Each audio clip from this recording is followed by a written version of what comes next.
Ads లేకుండా latest episodes చూడండి.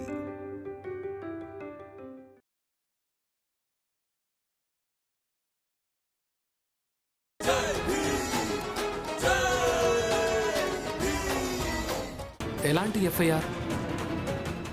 ఒక వ్యక్తి మీ మీద రాయించాడు, తన బిడ్డకు మీరు తల్లి కాబోతున్నారని. ఏంటి? ఇక తన బిడ్డను కడుపులో పెట్టుకుని మీరు తన దగ్గర నుంచి పారిపోయారని.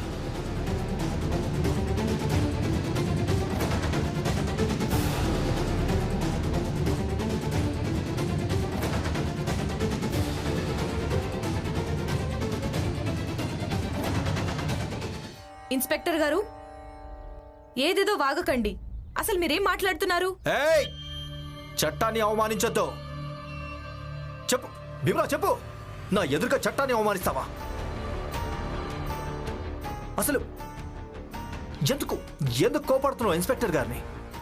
ముందు ఈ విషయం కనుక్కో, ఎఫ్ఐఆర్ రాయించారో లేదో.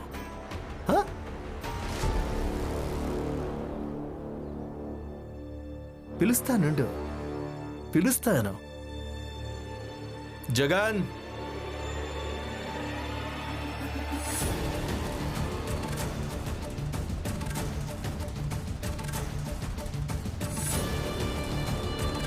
ఈయనా?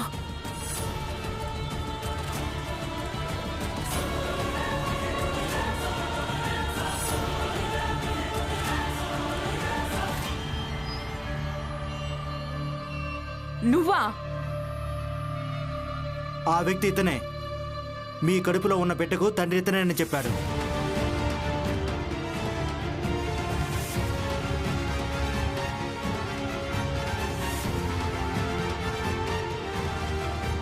ఇన్స్పెక్టర్ గారు, మీరేది చెప్తే అది మీరు నమ్మేయాలా? అరే మీరు నమ్మండి నమ్మకపోండి, కానీ చెప్పింది మాత్రం పచ్చి నిజం. నేను ఇంకా ఆర్తి డేవిడ్ సార్ దగ్గర పనిచేస్తున్నాం. నేను ఆర్తికి చెప్పాను మనం మన బిడ్డను తీసుకొని బస్తీలో ఇల్లు తీసుకుందామని. అలాగే డేవిడ్ సార్ ఇంట్లో ఉండకుండా రోజు ఇక్కడ నుంచి వచ్చి వెళ్తూ అక్కడ పని చేద్దామని. ఎందుకంటే బిడ్డను కలిసి పెంచొచ్చని. అసలేం వాగుతున్నావు? వాగుతున్నప్పుడు సిగ్గు అనిపించడం లేదా? చాలా గర్వంగా అనిపిస్తుంది. ఒక పెద్ద జాతి వాడిని అయ్యుండి కూడా నిన్ను స్వీకరిస్తున్నానని.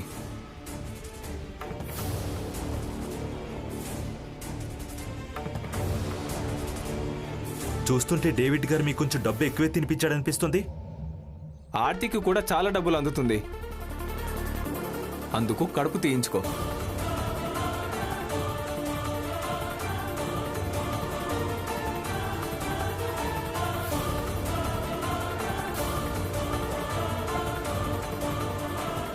ఇన్స్పెక్టర్ గారు, ఇప్పుడు ఇదంతా వీళ్ళ వ్యక్తిగత విషయం. మనం ఇక్కడ మన విలువైన సమయాన్ని ఎందుకు వృధా చేసుకోవడం? అన్నట్టు ఈ కూడలి దగ్గర ఒక మంచి చాయ్ పలహారశాల ఉంది. వీళ్ళ అక్కడ పలహారం చాయ్ తీసుకుందాం. ఎందుకంటే వీళ్ళను ఈ భీమ్ రమ పేర్ల మీద ఏ రోడ్డైనా, కూడళ్ళైనా, మురుక్కాలవలో ఏ నిర్మిస్తారో నిర్మించుకోనివ్వండి.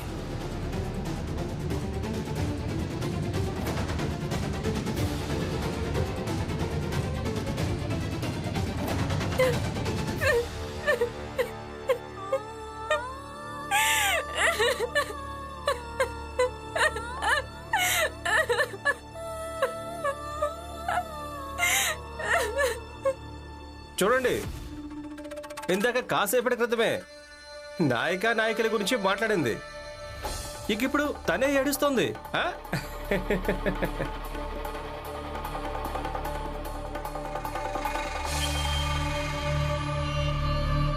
శోభా, ఆలోచించుకో.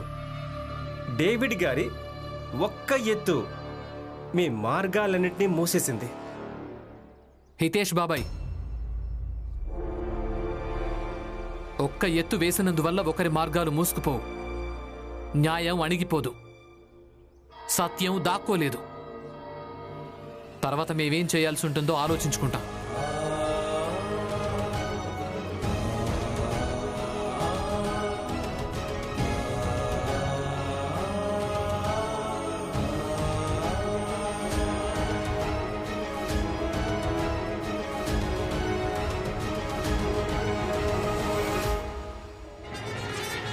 అన్నట్టు ఈ ఎత్తు పనిచేస్తుంది, కానీ ఆగిపోకూడదు. ఎప్పటిదాకా అంటే ఆ అమ్మాయి ఆర్తి బొంబాయి నుంచి మన నుంచి తప్పించుకొని పారిపోయేదాకా. ఆ? ఆర్తి ఆర్తి కాదు, తన వంశం మొత్తం తప్పించుకొని ఇక్కడి నుంచి పారిపోతుంది. ఇక్కడికి మీ ఎదురుగా వచ్చి క్షమాపణ చెప్తుంది, గగ్గోలు పెడుతుంది, కానీ క్షమించకూడదు. ఇక మీరు నిశ్చింతగా ఉండండి సార్. ఆ చిన్న జాతి దానికి దాని స్తోమత ఏంటో చూపించడం జరుగుతుంది. డేవిడ్ సార్, మనం ఇటుకకు రాయితో జవాబు చెప్పాలి. ప్లాన్ మొత్తం సెట్ అయిపోయింది. ఇప్పుడు మీరు ఎదురు చూడండి సాయంత్రం అయ్యేదాకా. సాయంత్రం అవ్వగానే భీమ్ బస్తీల్లో అన్నీ మారడం మొదలవుతుంది. మారడం కాదు సార్, ఇప్పటి నుంచి మారడం మొదలైపోయి ఉంటుంది. See positive person, good. నువ్వు చెప్పింది పూర్తిగా నిజమే. మారడం మొదలైపోయింది. అరే కడుపు తీయించుకో. కడుపు తీయించుకోగానే డేవిడ్కి నీ వల్ల ఉన్న భయం తొలగిపోతుంది. అప్పటికి ఆయన ప్రశాంతంగా ఉంటాడు. నువ్వు నీ వాళ్లతో పాటు ఇక్కడ సంతోషంగా ఉండొచ్చు కదా.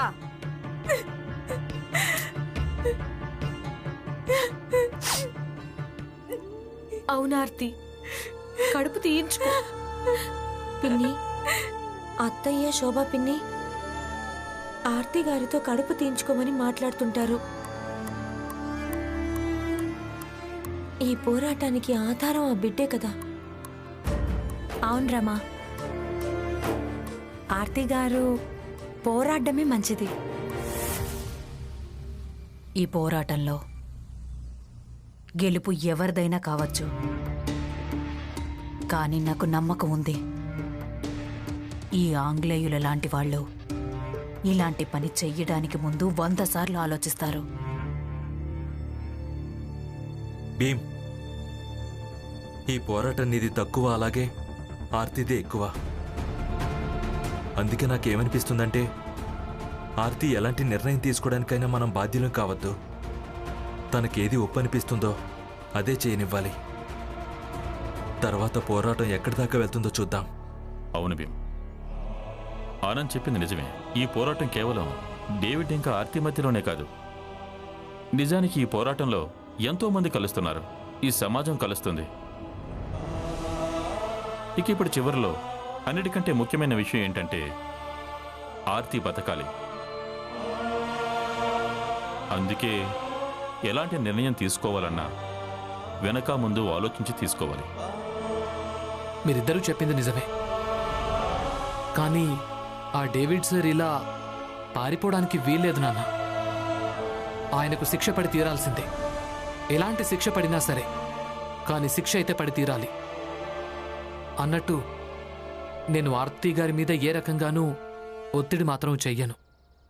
లేదు, నేను కడుపు తీయించుకోను, అలాగే ఎప్పటికీ తీయించుకోను.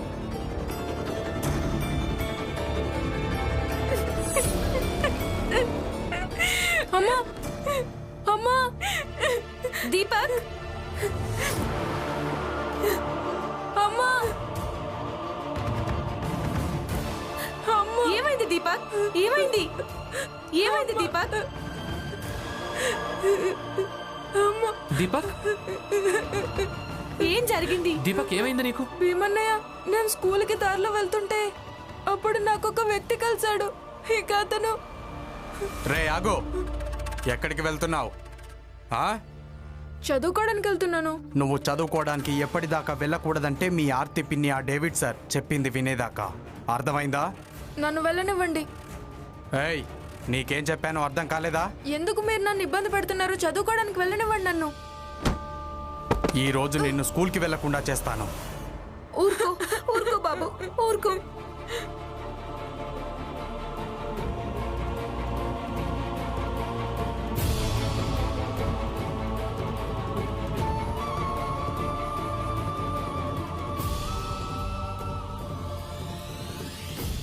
ఆర్తి, ఇదంతా నీ కారణంగానే జరుగుతుంది. హితేష్ బాబాయ్, ఇప్పటికైనా నోరు మూసుకొని ఉండండి మీరు.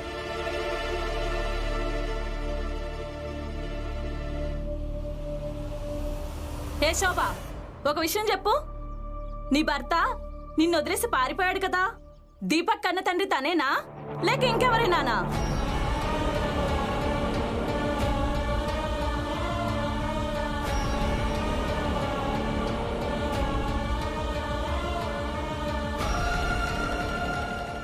ఏ నోర్మయ్, ముందు వెళ్ళి ఇక్కడ నుంచి ఏం నాటకాలు ఆడుతున్నావా? చూడు, ఇది నేను కాదు, మొత్తం బస్తీయే అడుగుతుంది. అయినా ఎందుకు అడగరు చెప్పు? ఆర్తి చేసిన నిర్వాకం తర్వాత తనని కూడా తప్పుడుదనే అనుకుంటారు.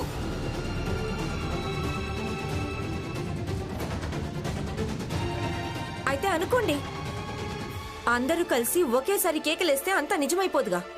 కాదు కాదు,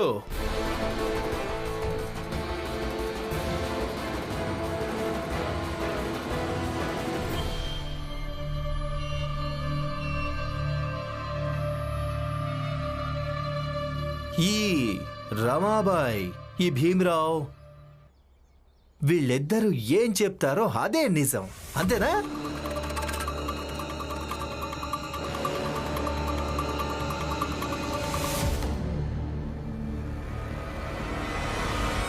మీరు మళ్ళీ వచ్చేసారా? మమ్మల్ని ఇబ్బంది పెడితే మీకేం ఆనందం వస్తుంది? కాదు, ఎలాంటి విషయమైనా మీరు మధ్యలోకి వచ్చేస్తారు.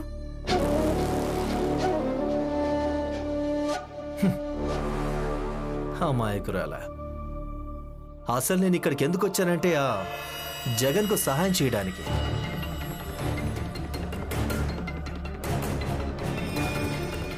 జగన్, పళ్ళు తీసుకొని వచ్చాయి.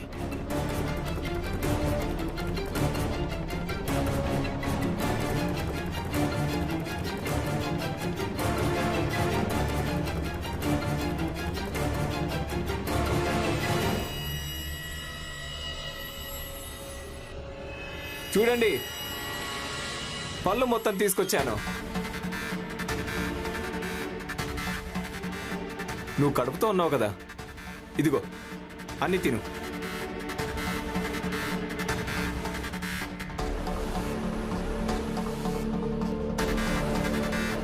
తీసుకో, నిన్నే తీసుకో.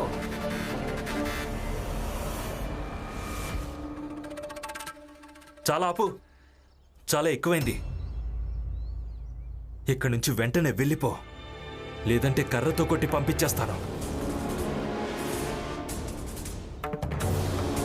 నేను భీమరావుని కాదు, మాటల భాష మాట్లాడడానికి. అందుకే ఇప్పుడే ఈ క్షణమే వెళ్ళిపో. ఏయ్, నువ్వు మధ్యలో ఎందుకు వస్తున్నావు? నేను ఆర్తితో మాట్లాడుతున్నాను. అరే, ఇది భార్యాభర్తలకు సంబంధించిన విషయం, మాట్లాడి పరిష్కరించుకుంటాం కదా.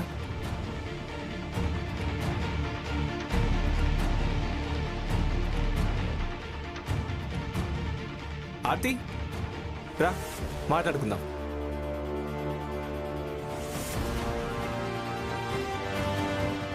రా, ఇది నీకు ప్రయోజనం కలిగించేదే. కేవలం ఒక్కసారి విను. రా.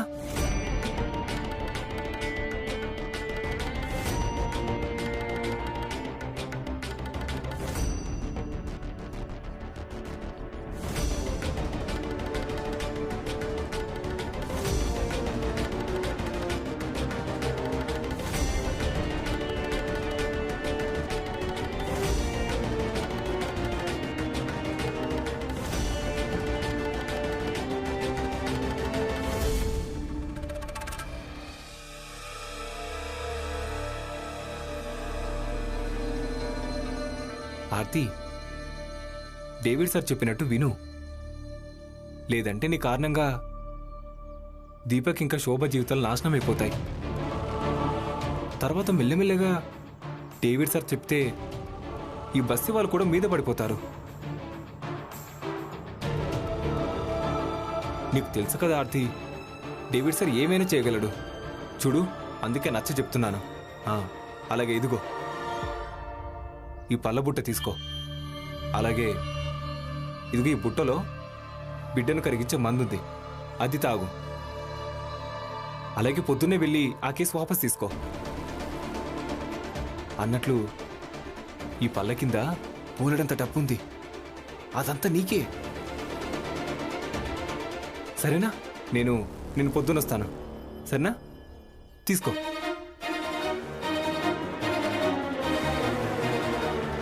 తీసుకో. పొద్దున్నే వస్తాను.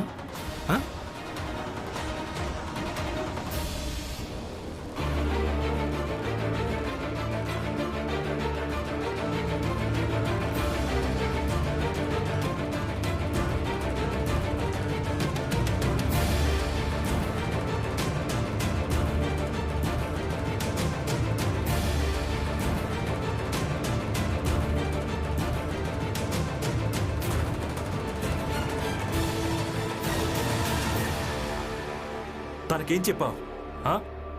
ఏం చెప్పావు? తను అలా వెళ్ళిపోయింది. చెప్పు, లేదంటే ఇక్కడే నేలకేసి కొడతాను. ఏయ్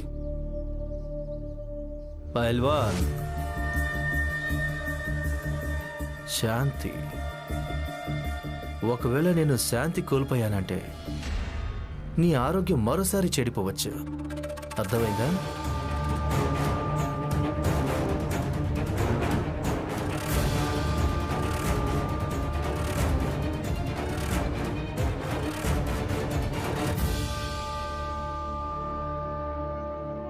నేను విషం ఇవ్వలేదు తాగి చనిపోవడానికి.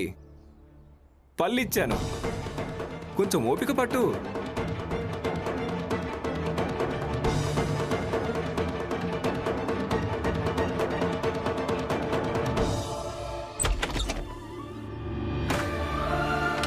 ఆర్తి, ఆర్తి, తలుపు తీ. ఆర్తి, ఆర్తి, ఆర్తి గారు, ఆర్తి, ఆర్తి గారు, ఆర్తి తలుపు తీ. తలుపు తీయండి. ఆర్తి, ఆర్తి గారు, ఆర్తి తలుపు తీ. తలుపు తీయండి. ఆర్తి, ఆర్తి గారు,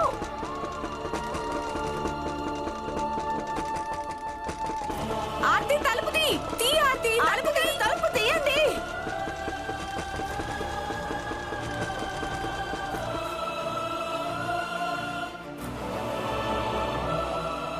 డేవిడ్ సార్ చెప్పినట్టు విను, లేదంటే నీ కారణంగా దీపక్ ఇంకా శోభ జీవితాలు నాశనం అయిపోతాయి.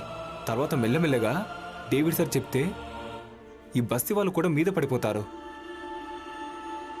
ఇదిగో ఈ బుట్టలో బిడ్డను కరిగించే మందుంది, అది తాగు. ఆర్తి గారు తలుపు తీయి. ఆర్తి గారు తలుపు తీయండి. ఆర్తి తలుపు తీయండి. ఆర్తి గారు, ఆర్తి తలుపు తీయండి. ఆర్తి గారు, ఆర్తి తలుపు తీయి. ఈ పళ్ళ కింద పోలినంత డబ్బుంది, అదంతా నీకే.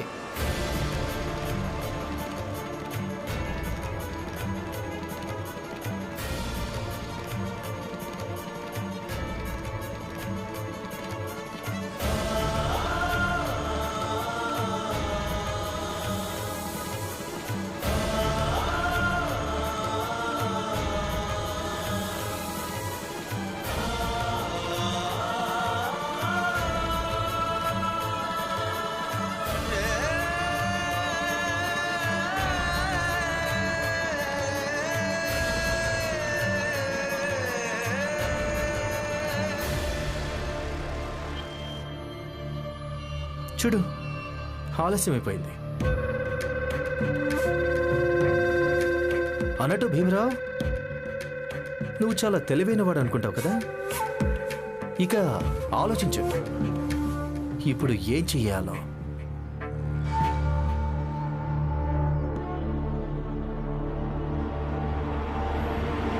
నేను బయలుదేరుతాను.